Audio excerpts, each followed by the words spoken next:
Question, how to remember some important definitions or certain thinkers in anthropology. So बहुत बढ़िया एक question है. सो बहुत दिनों से बच्चे लोग भी पूछ रहे थे मेरे को. सो मैंने सोचा इसके ऊपर एक वीडियो बना दूँ. ठीक है. So there are again several points in this, about 5 to 6 tips I want to give. One most important one is the choose simple definitions. For example, why I have put the marriage kind of photograph here. Marriage का क्यों डाला मैंने इधर, क्योंकि marriage के ऊपर बहुत definitions है. Many sociologists and social anthropologists define marriage in their own way.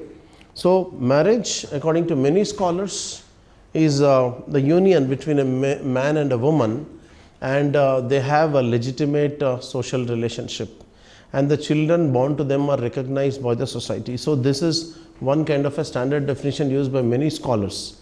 So even if you relate it to your society, your observation, you will understand it very easily. Okay, marriage is a union between a man and a woman, such that the children born to the woman are recognized as legitimate children of that particular pair or that union.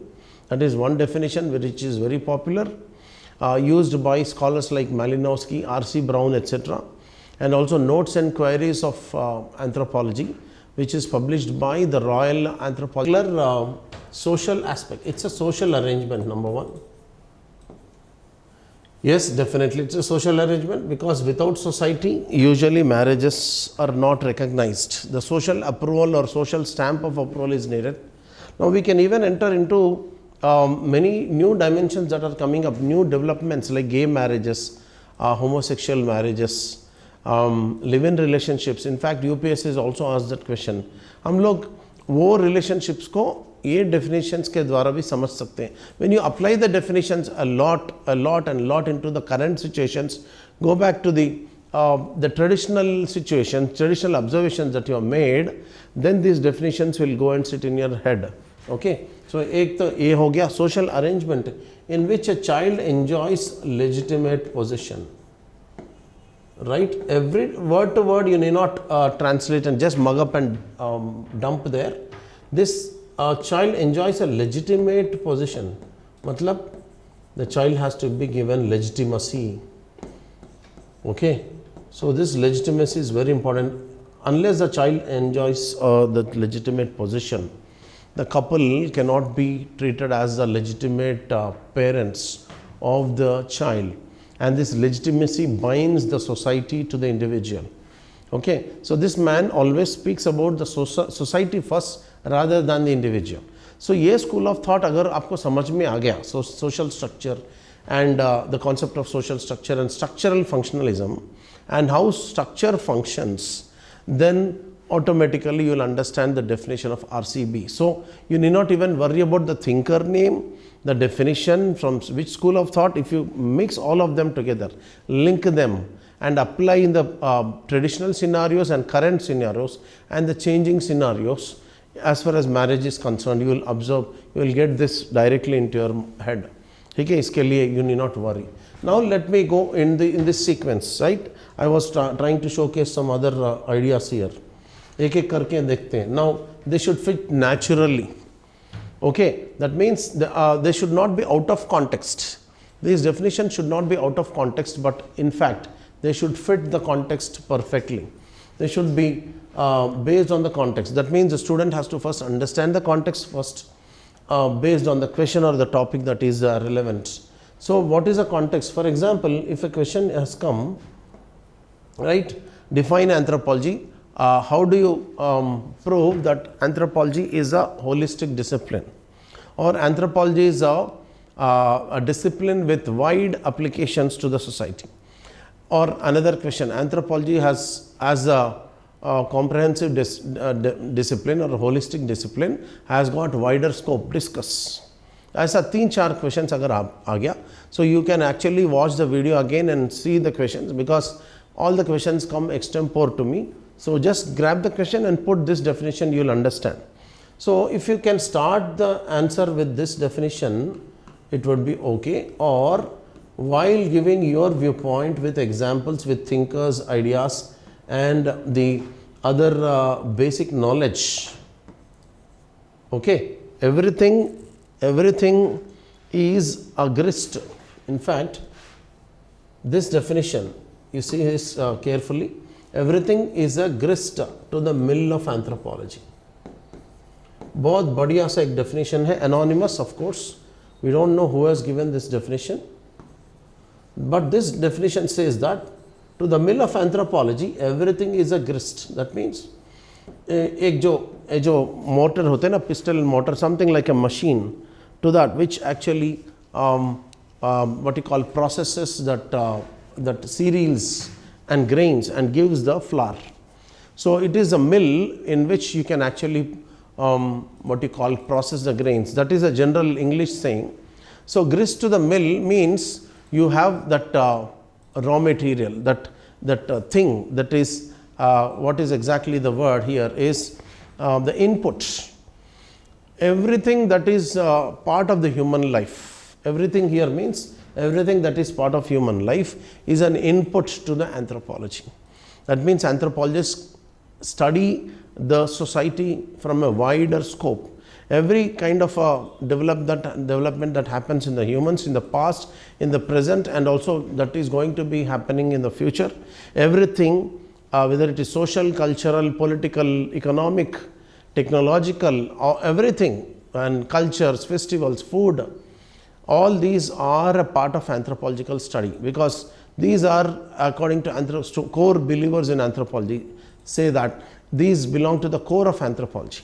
That means the scope of anthropology is so wide that everything is a grist to the mill of anthropology. Now देखो कितना simple हो गया definition. This definition is simple. Number one, as I said in the very first instance, it should be simple, then it should fit the context naturally, it should be backed by the school or of the particular scholar, right, like R.C. Brown's example I have given, and if it is given in the right context, whether it is in the beginning or in the middle, it should fit the context perfectly. So don't use the definitions for the sake of quoting. Some students just start the definition, answer with the definition, but their flow and the definition is not fitting. You got it? So they are very, like, they mug up the definition and put the definition first, but when the need is actually to address the theme of the question, they miss the theme of the question, they become wayward and deviate, and in fact get less marks. ये लोग सोचते हैं शायद sir क्यों मेरे को marks नहीं दिया गया? Then the answer is now obvious. The definition, for the sake of definition only, is written, but the content that is to be written in the exam, in that particular answer, is out of context to the question. So ये misfit हो रहा है, definition is misfit, question, answer, definition. This definition should be a perfect fit. It should something like act as a lever between the question and the answer. Then you will get leverage a lot of marks. Beautiful, right? So this is how you should understand the context of the question, understand the concept of the topic, okay, then get the scholar's mindset, then don't mug up everything, and of course use the keywords. As I was saying earlier, the keywords, all these 5 points are interrelated. You will also understand why once you complete the video. You will be like delighted that all the 5 points are actually one only, but for your understanding I have just broad based them. ये जो keyword approach क्या हो गया? This is a hallmark of my teaching style as well as giving the mentorship to the students. I harp on two ideas. One is a keyword approach. The second is commentary style of writing. For this commentary style of writing, it requires specialization and a lot of focus. This needs special training. I'll give to you in personal mentorship. And commentary, and what was that idea? Keyword approach. The very approach to our classes is keyword approach. So naturally, you will also learn this keyword approach in the very beginning, even in the definitions as well.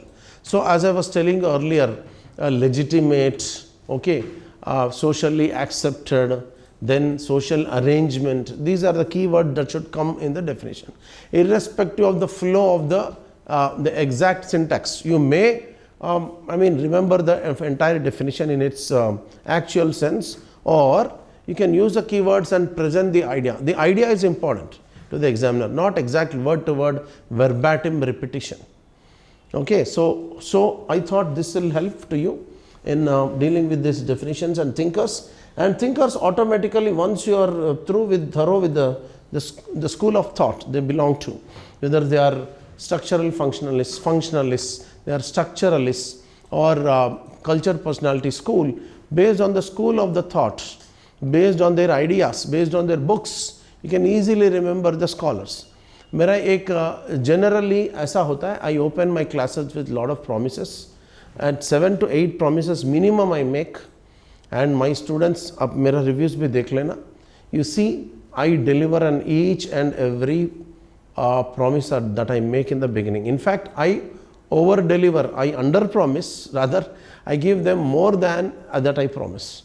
So that in one of those promises you will be very clear in the even scholars names, their books, and even this definition. So you need not actually worry about the facts. I will give you certain beautiful ideas and insights such that these the definitions, scholars names, books names easily become part of your preparation and your mind, right? And of course, all the best and thank you very much. Do like our videos and share them maximum.